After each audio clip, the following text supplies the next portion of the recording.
The dodo was a large flightless bird native to Mauritius Island. It stood about 2 to 2.5 feet tall and was fairly heavily built.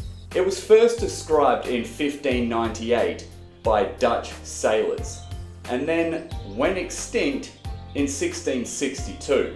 So in less than 100 years of being discovered, the dodo was extinct. But why? A lot of people think it was because the sailors that would land on the island looking for provisions would hunt the dodo bird. They seemed easy enough to kill, they were quite slow, they couldn't fly, and they were a big enough target. But recent research has shown that this isn't necessarily true. You see, at any given time there was only about 50 people on Mauritius Islands. Not enough people to wipe out the entire species. Yes, people did hunt and kill and eat dodo. They would have been delicious. Bitter plum sauce, roasted. Fantastic.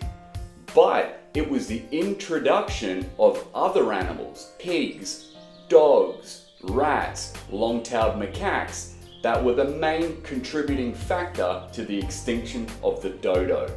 They destroyed nests, they ate the eggs, and also deforestation by human beings as well. So it was a combination of different factors that wiped out the dodo.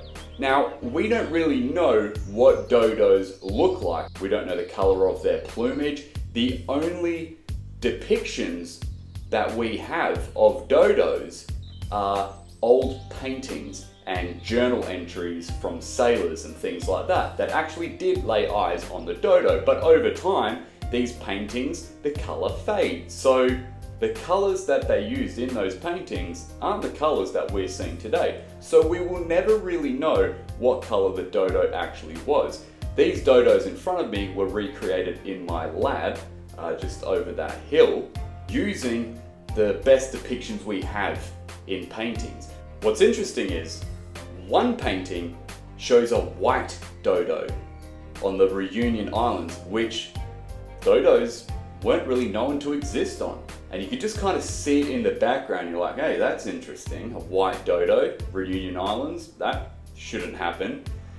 But a lot of people think that this was kind of a mistake by the painter. He put it in there thinking it was an ibis or something like that.